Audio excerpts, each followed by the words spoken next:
کرنے کے لیے کسی خاص مذہب کی ضرورت نہیں ہے. حسین کو ماننے کے لیے انسانیت کی شرط ہے. حسین کو ماننے کے لیے زندہ زمینی کی شرط ہے. کبھی تو جوشبری آبادی نے کہا تھا کیا صرف چرخ نوع بشر کے تارے ہے حسین, یا صرف مسلمان کے پیارے ہیں حسین. چرخ نوع بشر کے تارے ہے حسین, یا صرف مسلمان کے پیارے ہیں حسین. ارے انسان کو بیدار تو ہونے دے دو, ہر قوم پکارے گی ہمارے ہیں حسین, ہر قوم پکارے گی ہمارے ہیں حسین. مولا حسین کو ماننے کے جوشبری آبادی کہہ رہے ہیں انسان کو بیدار تو ہو لینے دو, انسان کو بیدار تو ہو لینے دو, انسان کو بیدار تو ہو لینے دو. مولا حسین کو ماننے کے لیے بیداری کی شرط ہے. مولا حسین کو ماننے کے لیے زندہ ضمیری کی شرط ہے. مولا حسین کو تسلیم کرنے کے لیے انسانیت کی شرط ہے.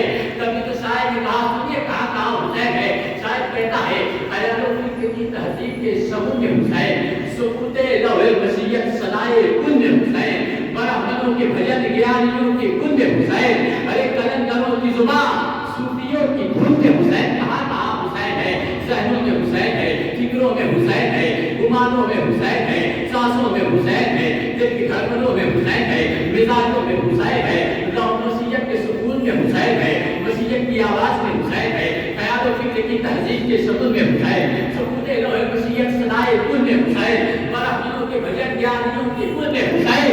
ارے قلندروں کی زبان صوفیوں کی دھن میں حسین. نظر رسول کی ہے اور مزاج رب کا ہے, اسے دھرم میں نہ بانٹو حسین سب کا ہے, اسے دھرم میں نہ بانٹو حسین سب کا ہے. مولا حسین کو تسلیم کرنے کے لیے انسانیت کی شرط ہے. مولا حسین کو ماننے کے لیے زندہ ضمیری کی شرط ہے. مولا حسین کو ماننے کے لیے باضمیر ہونے کی شرط ہے.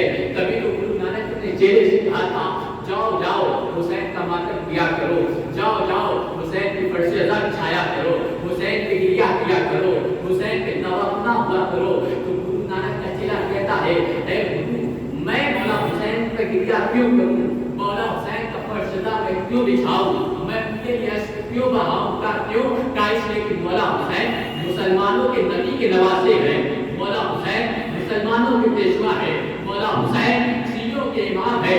میں ان پر گریہ کیوں کروں, میں ان کو خراج عقیدت پیش کیوں کروں, میں ان کے لیے فرش ادا کیوں بچھاؤں, میں ان کے لیے انتظام کیوں کروں, میں ان کے لیے اہتمام کیوں کروں. جملہ سنیے گا, جیسے چیلے نے کہا مولا حسین مسلمانوں کے پیشوا ہیں, شیعوں کے امام ہیں, تو میں ان کا ذکر کیوں کروں, میں ان کو یاد کیوں کروں, میں ان پہ گریہ کیوں کروں, میں ان پہ آنسو کیوں بہاؤں. جی گرو نانک نے کہا تھا جا تو اپنی بہن سے شادی کر لے.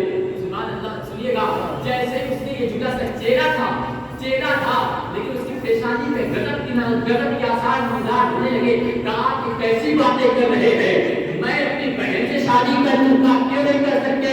کہا اس لیے کہتا ہے اس لیے میں اپنی بہن سے شادی نہیں کر سکتا کہ میرا زمین اس بات کی اجازت نہیں دیتا. گرو نانک نے مسکرا کے کہا اسی زمین کو حسین کہتے ہیں.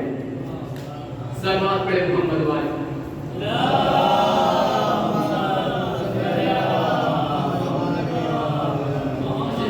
مولا حسین کی قربانی مانوتا کی میراث ہے. مولا حسین کی قربانی انسانیت کی میراث ہے.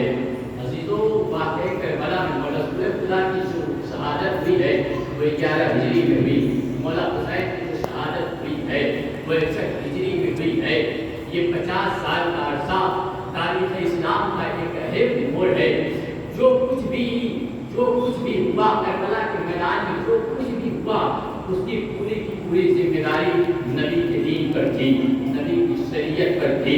مولا حسین کی کربلا کے میدان میں دنیا کی لڑی گئی ہے وہ دولت کے لیے نہیں لڑی. مولا حسین نے جو جنگ لڑی وہ شہرت کے لیے نہیں لڑی. مولا حسین نے کربلا کے میدان میں جو جنگ لڑی ہے وہ مملکت کے لیے نہیں لڑی ہے, بلکہ مولا حسین سے جو جنگ لڑی گئی ہے وہ دین کے تحفظ کے لیے لڑی گئی ہے.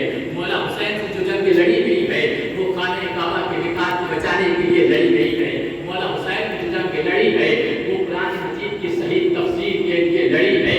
اگر کربلا کی جنگ دولت کے لیے لڑی جاتی, اگر مولا حسین سرکت کے لیے لڑتے, اگر مولا حسین حضور مملکت کے لیے لڑتے, اگر مولا حسین کی جنگ باغ و باغات کے لیے ہوتی, اگر مولا حسین کی جنگ یہ تو کلیان کے لیے ہوتی، ہم کبھی حسین پہ گریا نہیں کرتے، ہم کبھی حسین پہ آنسو نہیں بہاتے. کیوں؟ اس لیے کہ دولت پرستوں کو رونا عقل مندوں کا تقاضا نہیں ہے. مولا حسین سے جو کربلا میں جنگ لڑی گئی ہے وہ دین کی خاطر لڑی گئی ہے. اگر حصول مملکت کے لیے جنگ لڑی جاتی تو نہ جانے تاریخ میں کتنے ایسے شہنشاہ ہیں جن کے تاج و تخت خاک و خون میں گلتا ہو گئے، وہ سمندر کی بازی لگا کر خاک و خون میں گلتا ہو گئے، لیکن ہم ان کو یاد نہیں کرتے ہیں، ہم اس کا ذکر نہیں کرتے ہیں. کتنے ایسے تاجور ہیں جن کا تاج دیا گیا ہے لیکن ہم ان کا ذکر نہیں کرتے. کتنے ایسے گھرانے ہیں جو پڑھتے ہوئے سیلاب لے کے سیلاب میں بہ گئے ہیں لیکن ہم کو یاد نہیں کرتے، ہم ان کے فرشتہ نہیں دکھاتے. کتنے ایسے آج فلسطین کی سرزمین ہی دیکھ لیجیے، آج فلسطین کی سرزمین لہوسان ہے. ہم وہاں کی منظر دیکھتے ہیں، ہم تڑپ جاتے ہیں، ہم مچل جاتے ہیں.